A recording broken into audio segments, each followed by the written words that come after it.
من يهده الله فلا مضل له ومن يضلله فلا هادي له.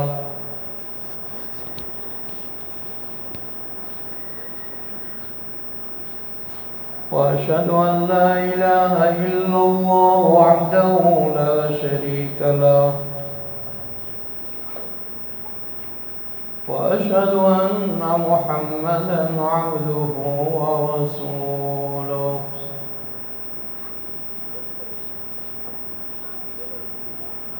أما بعد فإن خير الحديث كتاب الله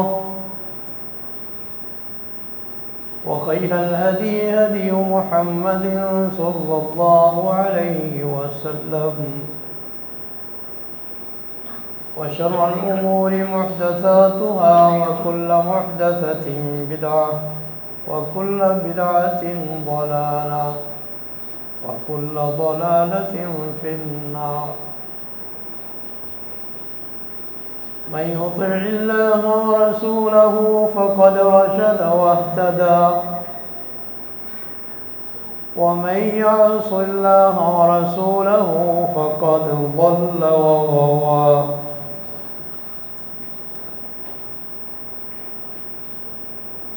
اللهم صل على محمد وعلى آل محمد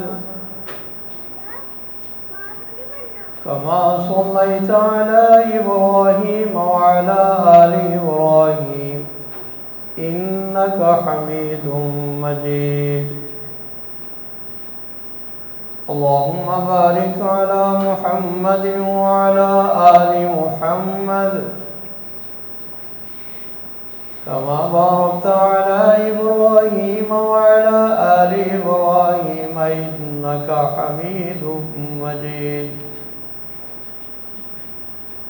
رب اشرح لي صدري ويسر لي أمري واحلل عقدة من لساني يفقهوا قولي.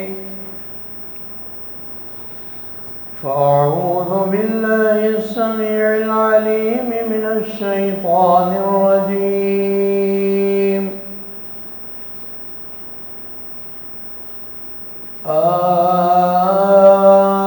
الآن وقد عصيت قبل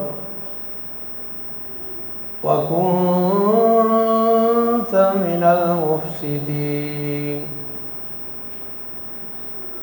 فاليوم ننجيك ببدنك لتكون لمن خلفك آية. صدق الله العظيم. حمد و ثنا، تعریف اور توصیف اللہ مالک الملک خالق کائنات وحدہ لا شریک کے لیے خاص ہے. انگنت لا تعداد بے شمار صلاۃ و سلام سید الانبیاء امام الانبیاء احمد مجتبیٰ جناب محمد الرسول اللہ صلی اللہ علیہ وآلہ وسلم کی ذات گرامی پر، جن کی ذات مقدسہ مطہرہ کو رب العالمین نے رحمت للعالمین بنا کر مبعوث فرمایا، اور جن کے ذریعے قیامت تک آنے والے جنوں اور انسانوں کی ہدایت اور رہنمائی کا بندوبست فرمایا. سیدنا موسیٰ علی نبینا وعلیہ التسلیم کی سیرت طیبہ کے حوالے سے چند گزارشات آپ سن چکے ہیں. موسیٰ علیہ السلام فرعون کے گھر میں پلے بڑے، جوان ہوئے.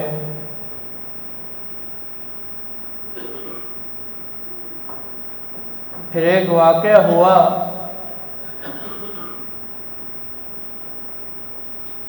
کہ غلطی سے ان کے ہاتھ سے ایک قبطی ہلاک ہو گیا.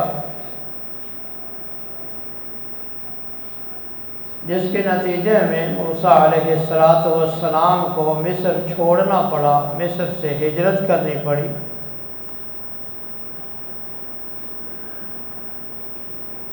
اور مدین بستی میں آپ پہنچے۔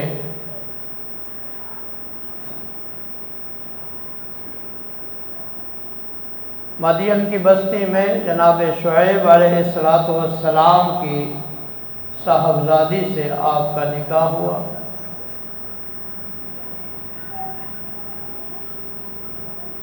اور 10 سال موسیٰ علیہ السلام نے اس بستی میں گزارے۔ پھر آپ اپنی اہلیہ کے ساتھ مدین سے واپس مصر جا رہے تھے کہ راستے میں اللہ سبحانہ و تعالی نے طور پہاڑ پر آپ کو نبوت اور رسالت سے سرفراز فرمایا۔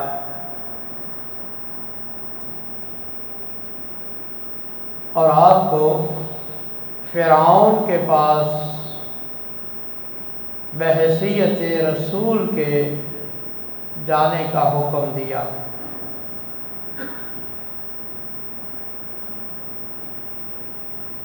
چنانچہ موسیٰ علیہ السلام نے اللہ تعالیٰ سے دعا فرمائی،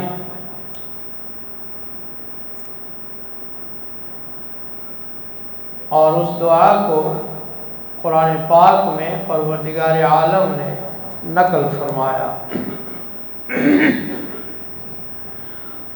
فرمایا قال رب اشرح لی صدری ویسر لی امری واحلل عقدۃ من لسانی یفقهوا قولی واجعل لی وزیرا من اہلی ہارون اخی واشدد به ازری واشرکه فی امری كي نسبحك كثيرا ونذكرك كثيرا إنك كنت بنا بصيرا۔ اے پروردگار عالم، میرا شرح صدر فرما دے، میرے سینے کو کھول دے، میرے معاملے کو آسان بنا دے، میری زبان کی گرہ کھول دے تاکہ ان کے دلوں میں میری بات اتر جائے، اور میرے اہل میں سے میرے بھائی ہارون کو میرا ساتھی، میرا وزیر بنا کر اس کو بھی نبوت عطا کر دے، اور اس دعوت کے کام میں اس کو میرا شریک کر دے، تاکہ ہم مل کر تیری تسبیح کرتے رہیں، تیرا ذکر کرتے رہیں، تیرے نام کے چرچے کرتے رہیں۔ چنانچہ اللہ سبحانہ و تعالی نے ان کے بھائی ہارون کو بھی نبوت عطا فرما دی، اور ہارون اور موسیٰ علیہ السلام فرعون کے دربار میں پہنچے،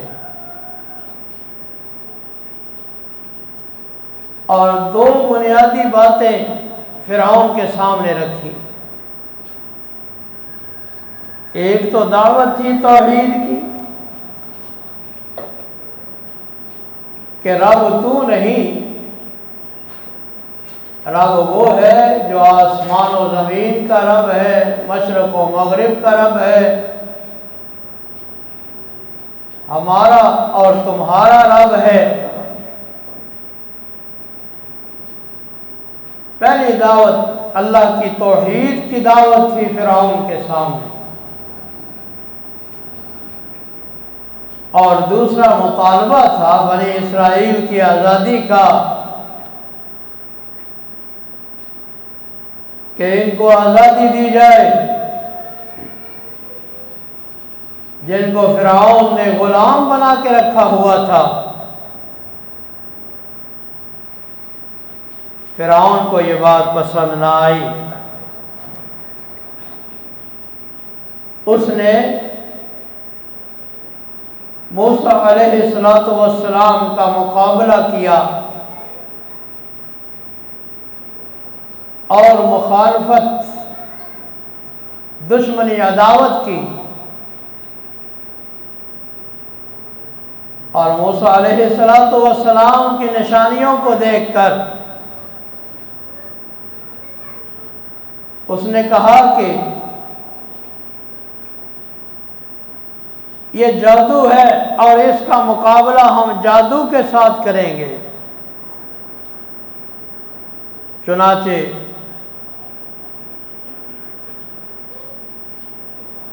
اس نے پورے ملک کے اندر اپنے نمائندوں کو دوڑایا۔ وہ جادو کا دور تھا،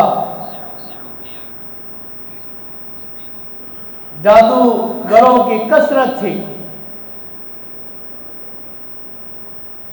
قرآن پاک اس کا نقشہ کھینچتا ہے۔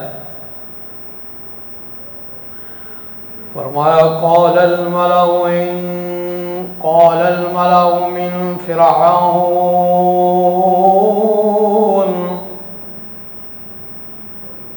إن هذا لساحر عليم يريد أن يخرجكم من أرضكم فماذا تأمرون قالوا أرجه وأخاه وأرسل في المدائن حاشرين يأتوك بكل ساحر عليم وجاء السحرة قالوا، فرعون کے پاس آ گئے سارے جادوگر پورے ملک سے اکٹھے کر لیے گئے۔ قرآن کہتا ہے جب یہ جادوگر فرعون کے پاس پہنچے تو انہوں نے فرعون کے سامنے یہ مطالبہ رکھا اَإِنَّ لَنَا لَأَجْرًا إِن كُنَّا نَحْنُ الْغَالِبِينَ، اگر ہم موسیٰ پر غالب آ گئے تو ہمارا انعام کیا ہوگا، ہمیں کچھ انعام ملے گا یا نہیں؟ قَالَ نَعَمْ وَإِنَّكُمْ لَمِنَ الْمُقَرَّبِينَ، فرعون نے کہا انعام ہی نہیں، اگر تم موسیٰ کو شکست دینے میں کامیاب ہو گئے تو میرے مقرب لوگوں میں شامل ہو جاؤ گے۔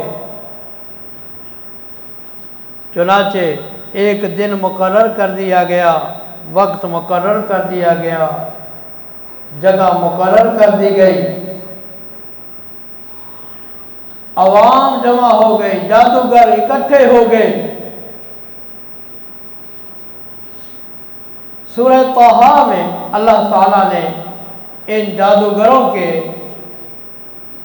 وار کا نقشہ کھینچا۔ فرمایا فَأَلْقَوْا حِبَالَهُمْ وَعِصِيَّهُمْ يُخَيَّلُ إِلَيْهِ مِن سِحْرِهِمْ أَنَّهَا تَسْعَىٰ، فرمایا ان جادوگروں نے اپنی لاٹھیاں میدان میں پھینکی، رسیاں پھینکی، فرمایا یُخَيَّلُ إِلَيْهِ مِن سِحْرِهِمْ أَنَّهَا تَسْعَىٰ، ان کے جادو کی وجہ سے فرمایا خیال یہ کیا جاتا تھا، دیکھنے میں یوں معلوم ہوتا تھا کہ میدان کے اندر سینکڑوں ہزاروں سانپ دوڑ رہے ہیں۔ سانپ نظر آتے تھے، یہ لاٹھیاں اور سے یہ رسی۔ اور سورۃ الاعراف میں اللہ سبحانہ و تعالی نے فرمایا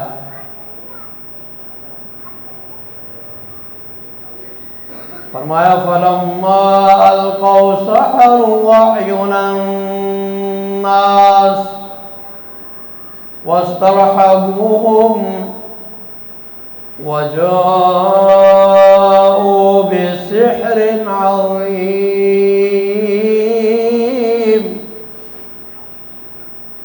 فرمایا انہوں نے لوگوں کی آنکھوں پر جادو کر دیا، لوگ ڈر گئے۔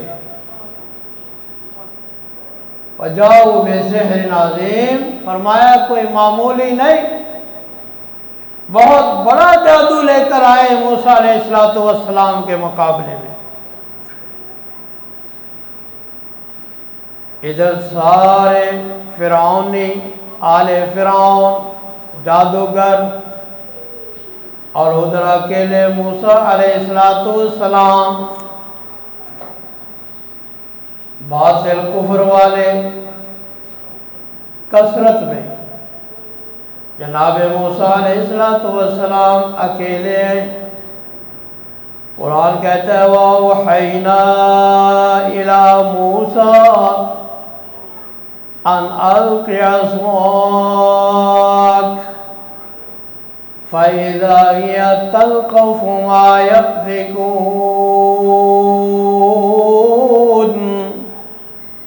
ہم نے موسیٰ کی طرف وحی کی ان القِ عصاک، اے موسیٰ اپنی لاٹھی کو ڈالیے زمین پر۔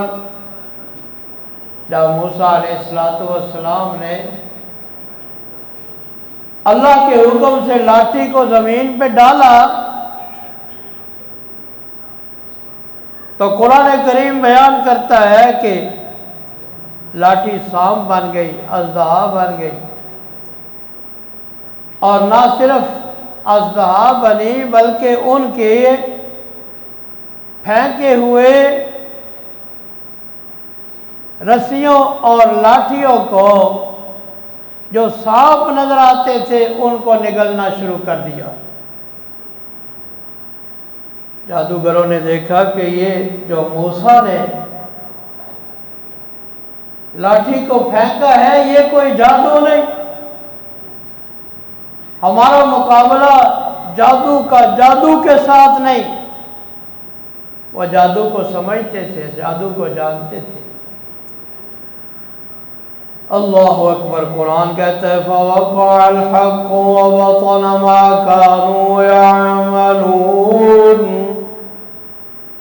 حق ثابت ہو گیا، حق غالب ہو گیا، اور کفر مغلوب ہو گیا، حق غالب ہو گیا۔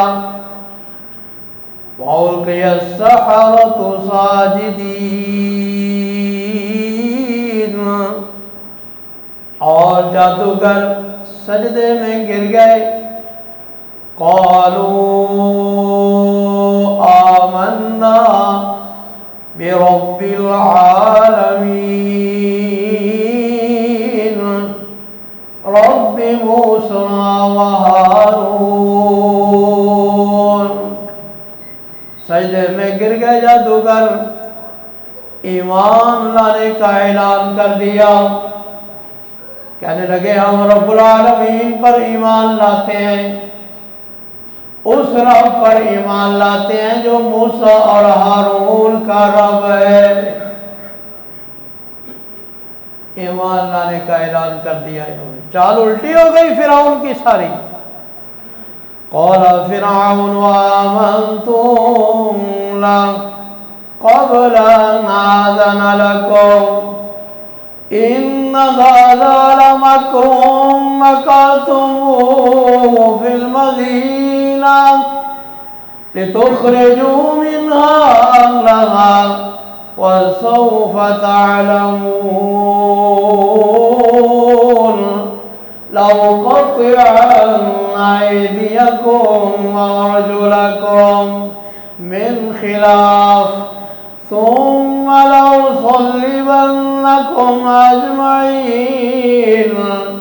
فرعون کہنے لگا یہ سارا تمہارا مکر ہے، تمہاری چال ہے، ملی بھگت ہے تمہاری، تم ملے ہوئے ہو موسیٰ کے ساتھ، میری اجازت کے بغیر تم ایمان کیسے لے آئے؟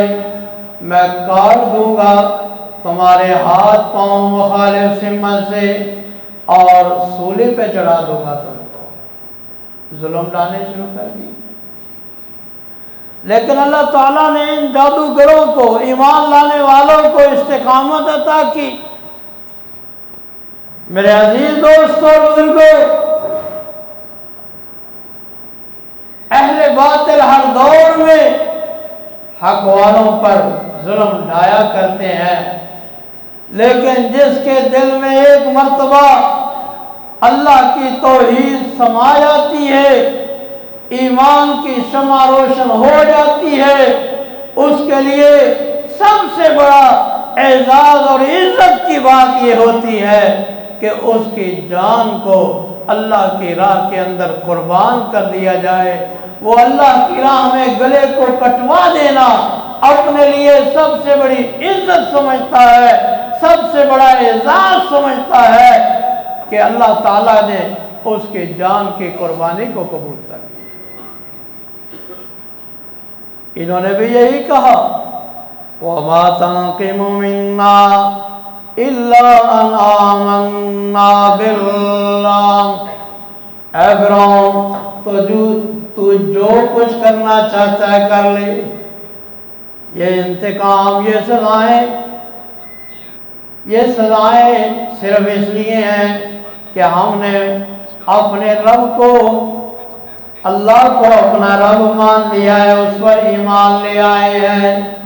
جو اللہ کے نیک بندے اللہ کی راہ میں قربانیاں دینے والے ہوتے ہیں، اس لیے اقبال کہتا ہے یہ غازی یہ تیرے پراسرار بندے،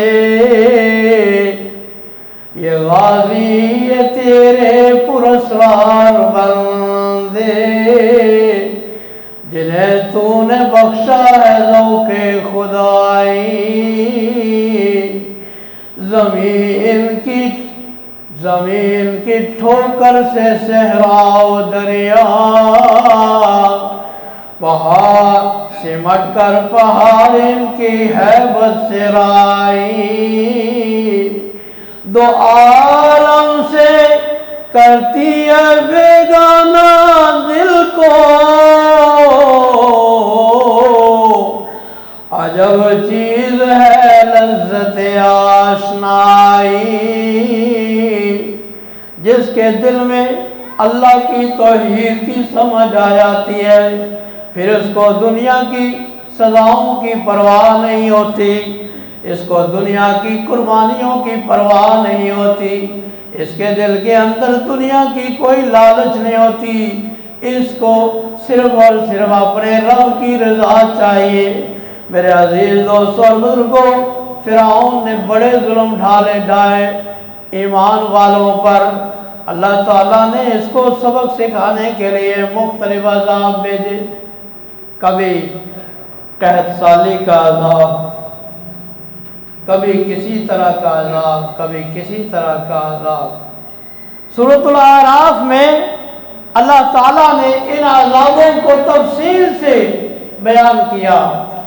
فرمایا وَأَرْسَلْنَا عَلَيْهِمُ الطُّوفَانَ وَالْجَرَادَ وَالْقُمَّلَ وَالضَّفَادِعَ وَالدَّمَ آيَاتٍ مُفَصَّلَاتٍ فَاسْتَكْبَرُوا وَكَانُوا قَوْمًا مُجْرِمِينَ۔ کبھی طوفان کا عذاب آیا، کبھی ٹڈیوں کا عذاب آیا، کبھی جوؤں کا عذاب آیا، مینڈکوں کا عذاب آیا، خون کا عذاب آیا، کبھی عذاب کسی طرح کا، لیکن فرعون آل فرعون سبق حاصل کرنے کے لیے تیار نہیں ہوئے۔ پھر رب العالمین نے ان کو تباہ کرنے کا فیصلہ کر لیا، ان کو غرق کرنے کا فیصلہ کر لیا۔ جناب موسیٰ علیہ السلام کو حکم آیا، آپ بنی اسرائیل کو لے کر راتوں رات نکل جائیں۔ پروگرام طے ہو گیا، منصوبہ بن گیا، پلاننگ ہو گئی، اور ایک مخصوص وقت میں جناب موسیٰ علیہ السلام بنی اسرائیل کو لے کر مصر سے باہر نکلے۔ مصری قوم آل فرعون کو پتہ چلا کہ بنی اسرائیل مصر کو چھوڑ کر جا رہے ہیں، تیاریاں ہوئی۔ فرعون اپنی فوجوں کے ساتھ، قوت اور طاقت کے ساتھ موسیٰ علیہ السلام کے پیچھے اپنی فوجیں لے کر جاتا ہے۔ آگے دریا آ گیا، اور دریا بھی موجیں مار رہا ہے، طغیانی پر ہے۔ بنی اسرائیل کے لوگ پریشان ہو گئے۔ قرآن پاک نقشہ کہتا ہے، فرمایا فَلَمَّا تَرَاءَتِ الْجَمْعَانِ قَالَ أَصْحَابُ مُوسَىٰ إِنَّا لَمُدْرَكُونَ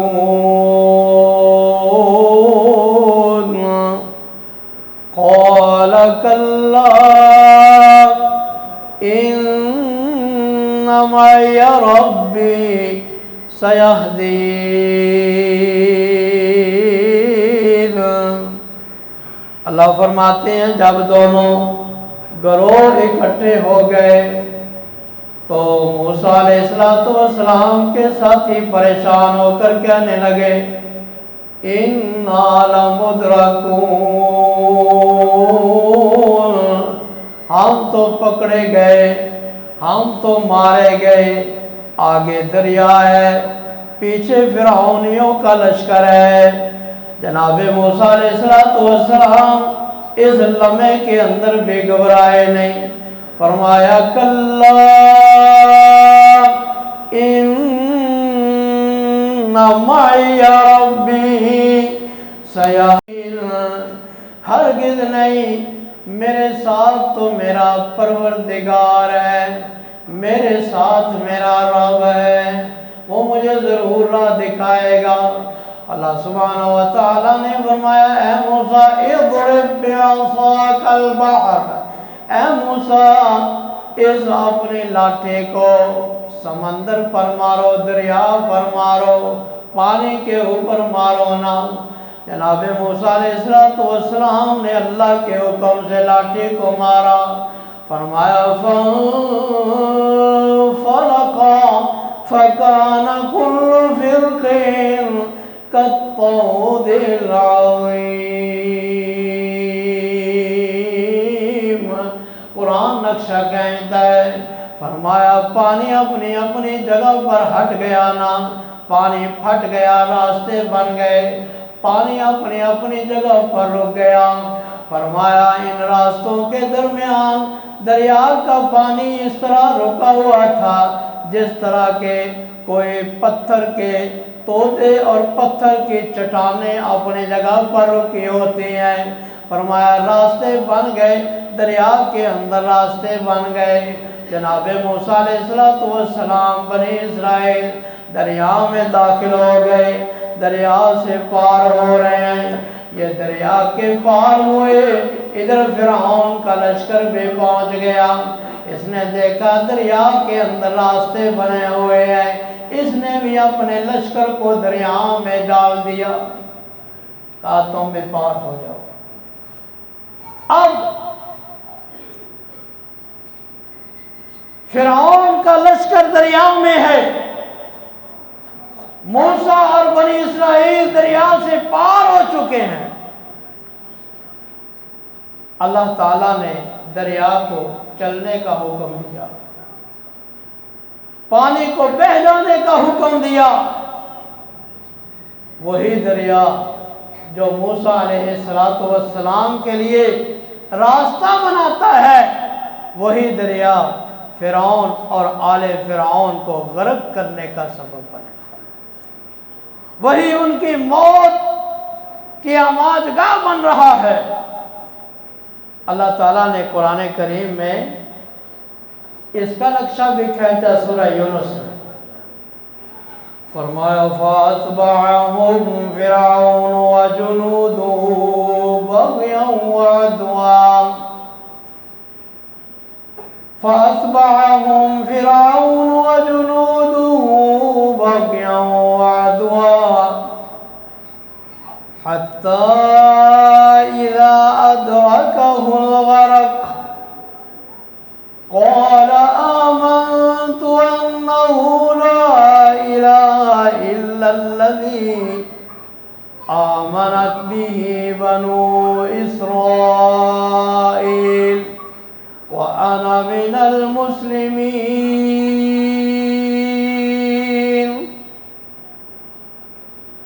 اللہ فرماتے ہیں یہ غرق ہونا شروع ہوئے، اور جب فرعون ڈبکیاں کھانے لگا، فرعون پانی کی موجوں میں فرمایا غرق ہونے لگا، تو غرق ہوتے ہوئے فرعون نے ایمان لانے کا اعلان کر دیا، کہنے لگا آمنتو انہ لا الہ الا الذی آمنت به بنو اسرائیل وانا من المسلمین۔ کہنے لگا میں ایمان لایا اس کے سوا کوئی معبود نہیں جس پر بنی اسرائیل ایمان لائے ہیں، اور میں مسلمان۔ یہ بے ایمان سیدھا سیدھا نہیں کہتا میں اللہ پر ایمان لایا ہوں، اس پر ایمان لایا جس پر بنی اسرائیل ایمان لائے۔ اور قرآن پاک کا یہ فیصلہ ہے کہ موت کو سامنے دیکھ کر جو انسان توبہ کرتا ہے، موت کے وقت کی توبہ اللہ قبول، موت کے وقت، یہ قرآن پاک کا فیصلہ ہے۔ فرمایا وَلَيْسَتِ التَّوْبَةُ لِلَّذِينَ يَعْمَلُونَ السَّيِّئَاتِ حَتَّى إِذَا حَضَرَ أَحَدَهُمُ الْمَوْتُ قَالَ إِنِّي تُبْتُ الْآنَ۔ موت کو سامنے دیکھ کر جو بندہ یہ کہے میں اب توبہ کرتا ہوں، ایسی توبہ اللہ کو قبول نہیں۔ توبہ وہ ہے جو موت سے پہلے پہلے کی جائے۔ اور میرے عزیز دوستوں اور بزرگوں، کسی کو یہ علم نہیں کہ اس کی موت کا وقت کب آ جائے، اس لیے ہر انسان کو توبہ کرنے کے اندر جلدی کرنی چاہیے۔ کسی کو علم نہیں، یہ موت کو سامنے دیکھ کر ایمان لاتا ہے۔ اللہ نے فرمایا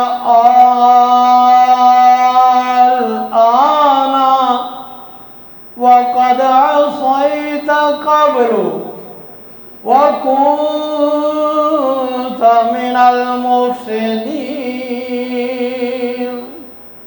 اب ایمان لاتا ہے، اس سے پہلے تو بڑا نافرمان تھا، بڑا باغی تھا، بڑا ہی تو اللہ تعالیٰ کا نافرمان فساد کرنے والا تھا۔ اب توبہ کرتا ہے اب توبہ تیری قبول نہیں کی جائے گی۔ فرعون غرق کر دیا گیا۔ فرمایا فَالْيَوْمَ نُنَجِّيكَ بِبَدَنِكَ لِتَكُونَ لِمَنْ خَلْفَكَ آيَةً فَالْيَوْمَ نُنَجِّيكَ بِبَدَنِكَ لِتَكُونَ لِمَنْ خَلْفَكَ آيَةً، آج کے دن ہم تیرے بدن کو، تیرے جسم کو سلامت رکھیں گے تاکہ تو بعد میں آنے والوں کے لیے نشانی بنے، تاکہ تو بعد میں آنے والوں کے لیے عبرت بنے۔ آج فرعون عبرت کا نشان مصر کے میوزیم میں آج بھی اس کا جسم موجود ہے، اور دنیا آج بھی اس کو دیکھ کر عبرت حاصل کرتی ہے۔ میرے عزیز دوستوں اور بزرگوں، فرعون کی لاش آج یہ سبق دیتی ہے کہ دنیا میں وہ فرعون تو ختم ہو گیا، لیکن فرعونیت دنیا کے اندر ختم نہیں ہوئی۔ فرعون دنیا سے چلا گیا، ہلاک ہو گیا، لیکن فرعونی سوچ دنیا سے ختم نہیں ہوئی۔ دنیا کے اندر فرعون ہر دور میں موجود رہے۔ پیارے پیغمبر جناب محمد الرسول اللہ صلی اللہ علیہ وسلم نے فرمایا ہر امت کے لیے ایک فرعون ہوتا ہے، اور میری امت کا فرعون ابو جہل ہے۔ ہر امت کے اندر ہر دور میں فرعون ہوا کرتے ہیں، ہر دور میں فرعون اہل ایمان پر ظلم کیا کرتے ہیں، ہر دور میں فرعون اہل حق کے اوپر مظالم ڈایا کرتے ہیں، ہر دور میں قتل و غارت کیا کرتے ہیں، ہر دور کے اندر بچوں کو ناحق ذبح کیا کرتے ہیں۔